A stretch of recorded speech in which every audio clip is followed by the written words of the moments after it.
Hello students, आज start करने के लिए जा रहे हैं रिवाइजिंग इरेशनल नंबर। तो पहले जानना है हम लोगों को इरेशनल नंबर कौन सा है। तो रेशनल नंबर के बारे में हम लोगों को पता है, जो हम लोग पी बाई क्यू के हिसाब से लिखते हैं वो, और Q not equal to zero होगा। इस टाइप का जो नंबर होता है वो होता है रेशनल नंबर। मतलब इरेशनल कौन सा होगा, निश्चय इसका उल्टा होगा।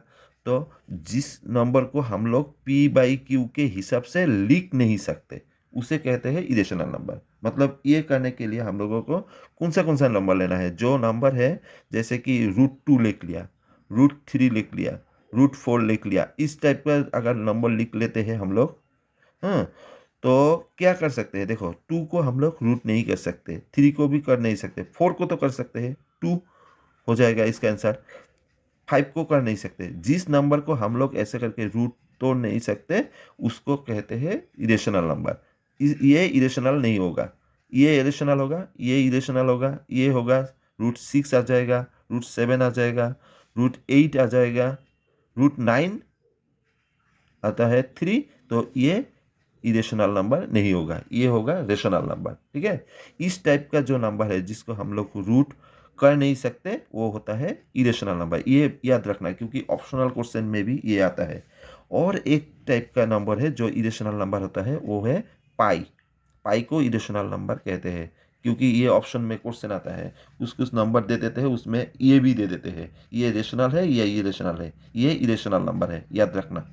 और एक टाइप का नंबर है जो जैसे हमने लिख लिया 0. सपोज 0.01, 201, 301, ऐसा करके लिख लिया। मतलब यहाँ से जीरो बढ़ते जा रहे हैं, मतलब कॉमन नहीं है 2 0 2 0 2 0, ऐसा नहीं है। ये एक एक करके जीरो बढ़ रहा है। इस टाइप का जो नंबर है ये भी इरेशनल नंबर है। तो ये देखने से तुम लोगों को पता चल जाएगा, ऑप्शनल क्वेश्चन में भी आते हैं। ठीक है, ये जब एक्सरसाइज को हम लोग स्टार्ट करने के लिए जा रहे हैं 1.2 एक्सरसाइज।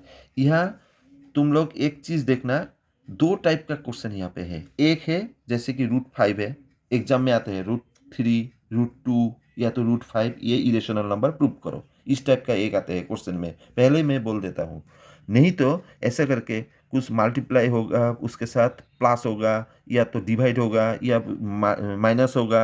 यहाँ पे माइनस नहीं दिया हुआ है, माइनस होगा, इस टाइप का और एक क्वेश्चन आते हैं। ठीक है, इस दो टाइप का क्वेश्चन यहाँ पे आते हैं। मैं एक काम करता हूँ, पहले ये कर लेता हूँ। ये इस टाइप का क्वेश्चन अगर आते हैं तो ज़्यादा से ज़्यादा नंबर देते हैं, 3 नंबर दे देते हैं। और इस टाइप का क्वेश्चन आते हैं तो थोड़ा छोटा होता है, इसलिए इसमें 2 नंबर देते हैं। पहले मैं बोल रहा हूँ, ये अच्छी तरह से समझ लेना क्योंकि ये एग्जाम के लिए, एग्जाम के हिसाब से बहुत बहुत इंपॉर्टेंट है। एक √5 करने से तुम लोग √2 √3 ये भी कर सकते हो, कोई भी आएगा तो तुम लोग खुद भी कर सकते हो। एक नंबर है प्रूव दैट √5 इज इरेशनल, ये प्रूव करना है हम लोगों को। अभी हम लोगों को प्रूव करना है √5 एक इरेशनल नंबर है। तो ये प्रूव करने के लिए हमने क्या किया, इसका उल्टा पकड़ लिया। ई possible let us consider √5 is a rational number, क्योंकि रेशनल नंबर का क्वालिफिकेशन हम लोगों को पता है कि इसको हम लोग पी बाई क्यू के हिसाब से लिख सकते हैं। ये भी प्राइम नंबर है, ये भी प्राइम, ये भी प्राइम, मतलब को प्राइम नंबर है। ये इस हिसाब से हम लोग लिख सकते हैं रेशनल नंबर को। तो इस टाइप का नंबर हम लोगों ने ले लिया, तो √5 को रेशनल नंबर के हिसाब से ले लिया। अगर रेशनल नंबर होगा तो √5 को किस टाइप से लिख सकते हैं, √5 equal to P by Q, इस हिसाब से हम लोग लिख सकते हैं। ठीक है, इसको हमने 1 नंबर दे दिया। वेयर ऐसा लिख सकते हैं, वेयर पी और क्यू किस टाइप का नंबर है, P and Q are coprime, coprime and Q not equal to 0। को प्राइम है मतलब इसमें सिर्फ कॉमन है कितना, 1 कॉमन है। अगर ऐसे लिखेंगे 2 लिखेंगे तो 2 इंटू 1, सपोज 5 लिखेंगे तो 5 इंटू 1, इसमें कॉमन कितना है, 1 है। मतलब इस टाइप का नंबर है ये। ठीक है, हम लोगों ने ये ले लिया, अच्छी तरह से समझ लेना क्योंकि ये हम लोगों को लास्ट में ये कन्फ्यूजन लाएगा, तो अब हम लोग प्रूव करेंगे, उल्टा लिख देंगे। ये अच्छी तरह से समझ लेना, ये बहुत इंपॉर्टेंट है, मैट्रिक में भी एक बार आया था। तो इसमें एक नंबर दे दिया, 3 नंबर में से ये लाइन लिखने से एक नंबर मिलेगा, इस टाइप का मतलब नंबर दे देते हैं। तो ये नंबर अगर ये लाइन अगर हम लोग नहीं लिखेंगे तो एक नंबर चला जाएगा। तो अच्छी तरह से देख लेना। अभी ये लिख लिया। अभी क्या करेंगे, दोनों यहाँ पे रूट है, रूट को हटाने का हम लोगों का एक तरीका है कि दोनों साइड को स्क्वायर कर लेते हैं। तो squaring both sides of one we get, क्या मिलेगा हम लोगों को, both sides of one, one को अगर बोथ साइड स्क्वायर करेंगे तो कितना मिलेगा, यहाँ पे √5 है, यहाँ पे स्क्वायर कर लिया, और यहाँ पे p/q है, इसको भी स्क्वायर कर लिया। तो यह कितना मिल गया, √5 को स्क्वायर करने से 5 आ जाएगा, इस साइड में स्क्वायर करने से p²/q² आ जाएगा। तो यहाँ पे हम लोग अगर क्रॉस मल्टीप्लिकेशन करेंगे तो इसके नीचे क्या है, 1 है, तो 1 × p² आ जाएगा p², और 5 × q² आ जाएगा 5q²। इसको हम लोग एक काम करते हैं, इसको 2 नंबर इक्वेशन दे देते हैं। ये पहले था 1 नंबर, ये आ गया 2 number. From equation 2 number equation से क्या लिख सकते हैं, फ्रॉम इक्वेशन 2 नंबर इक्वेशन से हम लोग क्या लिख सकते हैं, we get.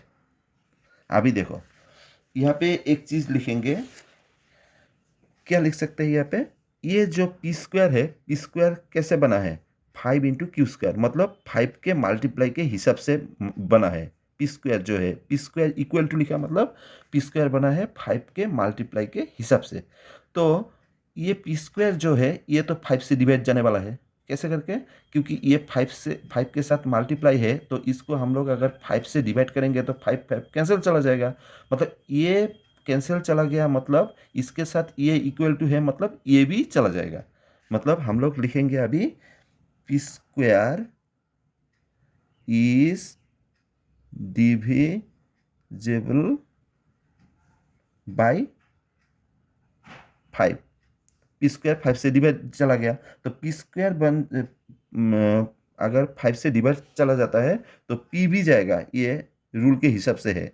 Therefore p is also divisible by 5, ठीक है। तो p 5 के द्वारा क्या है, डिविजिबल है, हम लोगों को पता है, पता चल गया अभी। अच्छा, अगर 5 के द्वारा p डिविजिबल है तो हम लोग क्या लिख सकते हैं अभी, नाउ ऐसा करके लिखेंगे, लेट p कैसा नंबर है, 5 के द्वारा डिविजिबल होता है ऐसा नंबर है, मतलब p को हम लोग कैसे लिख सकते हैं, p को हम लोग ऐसा लिख सकते हैं 5m, m नंबर, मतलब m एक इंटीजर ले लिया, कुछ भी नंबर ले लिया, where m is an integer, ठीक है। तो p को हम लोगों ने कैसे करके लिख सका, 5m, क्यों लिखा, क्योंकि p 5 के द्वारा डिविजिबल है, हम लोगों को मिला है अभी। तो अभी एक काम करेंगे, दोनों साइड में इसको होल स्क्वायर कर देंगे, यहाँ पे भी, यहाँ पे भी। तो दोनों साइड में होल स्क्वायर करने से यह कितना आ जाएगा, 25m² आ जाएगा। इसको हमने क्या किया, 3 नंबर दे दिया। अभी 2 नंबर और 3 नंबर से हम लोगों को क्या मिलेगा, फ्रॉम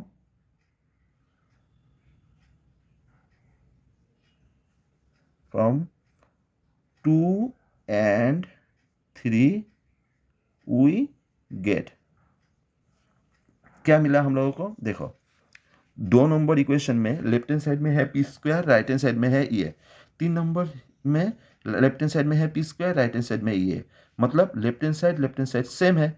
तो हम लोग क्या लिख सकते हैं, अगर लेफ्ट हैंड साइड सेम है तो राइट हैंड साइड को भी सेम लिख सकते हैं, मतलब इक्वल लिख सकते हैं।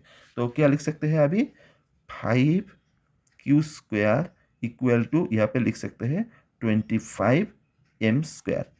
तो अभी यहाँ पे क्या लिख सकते हैं, q² इक्वल टू कितना बन जाएगा, q², ये 5 से इसको डिवाइड कर देंगे, 5 से अगर 25 को डिवाइड कर देंगे कितना आ जाएगा, 5, यह आ जाएगा m², ठीक है ना।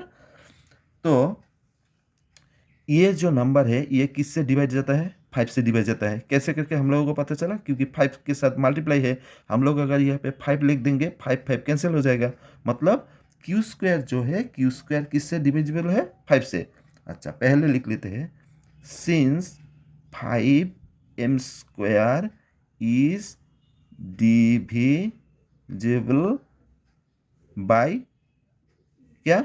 ये कौन से नंबर से डिवाइड जाता है? 5 से। लिख लिया, डिविजिबल बाय 5।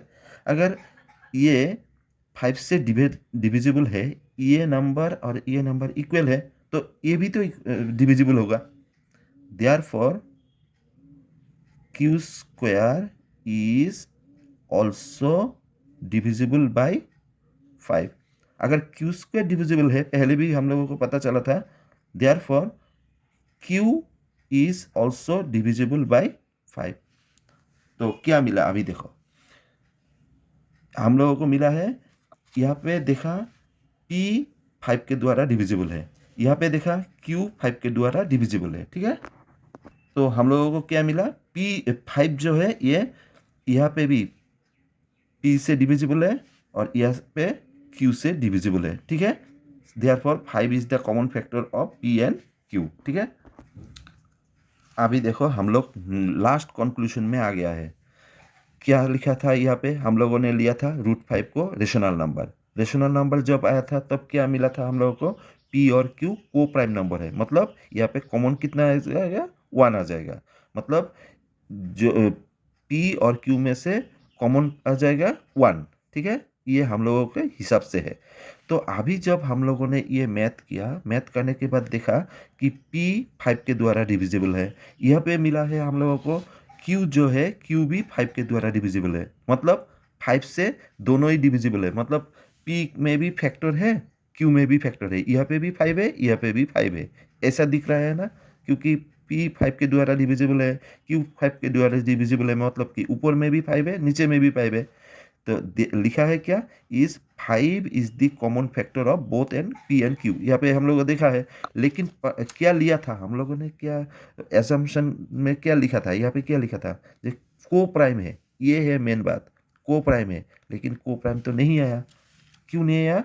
यहाँ पे एक आया, यहाँ पे आया 5, यहाँ पे भी 5 आ गया, मतलब को प्राइम नहीं हुआ। को प्राइम मतलब दोनों में ही 5 आ गया, लेकिन यह इसके हिसाब से आना नहीं चाहिए था। इसलिए हम लोग ये कंक्लूजन लिख सकते हैं। क्या लिख सकते हैं? This contradiction has arisen. ऐसा क्यों आया?